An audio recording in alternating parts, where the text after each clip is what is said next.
भूलिए नमः पार्वती पते हर हर।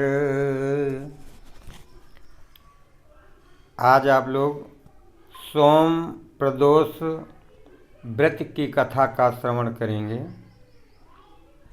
सूत जी बोले कि हे ऋषियों,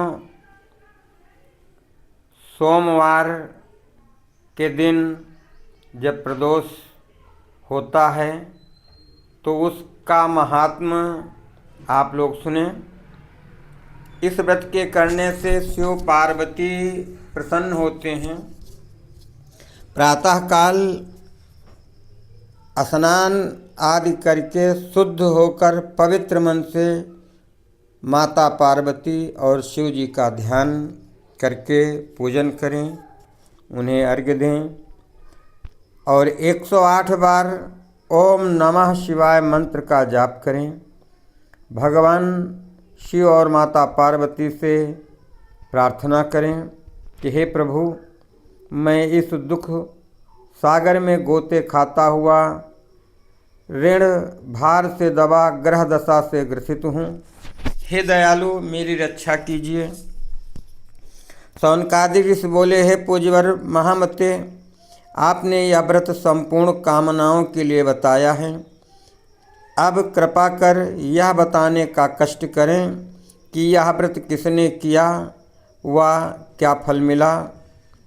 तो सूत जी बोले, एक नगर में एक ब्राह्मणी रहती थी। उसके पति का स्वर्गवास हो गया था।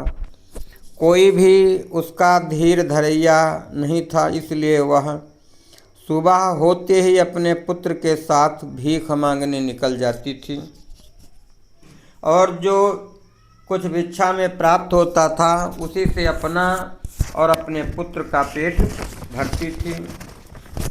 एक दिन ब्राह्मणी भीख मांग कर लौट रही थी तो उसे एक लड़का मिला। उसकी दशा बहुत खराब थी। ब्राह्मणी को उस लड़के पर दया आ गई। वह उसे अपने साथ घर ले आई। वह लड़का विदर्भ का राजकुमार था। पड़ोसी राजा ने उसके पिता के राज्य पर आक्रमण करके उसके राज्य पर अधिकार कर लिया था। एक दिन ब्राह्मण कुमार और राजकुमार दोनों खेल रहे थे। उन्हें वहाँ गंधर्व कन्याओं ने देख लिया। वे राजकुमार पर मोहित हो गए। ब्राह्मण कुमार तो घर लौट आया, लेकिन राजकुमार अंशुमति नामक गंधर्व कन्या से बात करता रहा।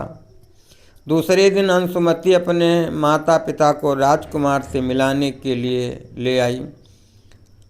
उनको राजकुमार बहुत पसंद आया। कुछ ही दिनों बाद अंशुमति के माता पिता को भगवान शंकर ने स्वप्न में आदेश दिया कि वे अपनी कन्या का विवाह राजकुमार से कर दें। परिणाम स्वरूप उन्होंने अंशुमति का विवाह राजकुमार से कर दिया। ब्राह्मणी को ऋषियों ने आज्ञा दे रखी थी कि वह सदा प्रदोष व्रत करती रहे। उसके व्रत के प्रभाव और गंधर्वराज की सेनाओं की सहायता से राजकुमार ने विदर्भ से शत्रुओं को मार भगाया और अपने पिता के राज्य को पुनः प्राप्त कर वहाँ आनंद पूर्वक रहने लगा। राजकुमार ने ब्राह्मण कुमार को अपना प्रधानमंत्री बनाया।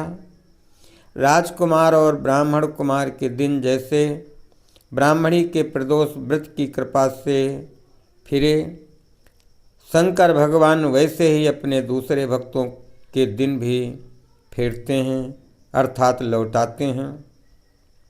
तभी से प्रदोष व्रत का संसार में बड़ा महत्व है।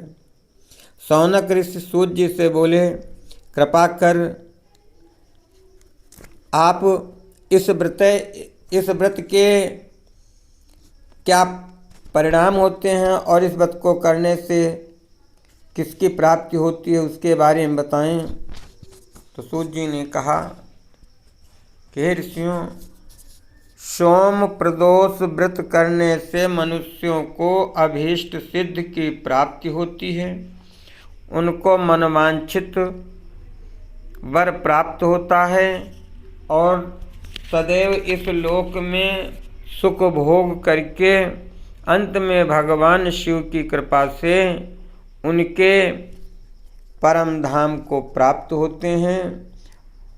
इस प्रकार इस सोम प्रदोष व्रत की कथा का आप लोगों ने श्रवण किया। बोलिए शंकर भगवान की जय।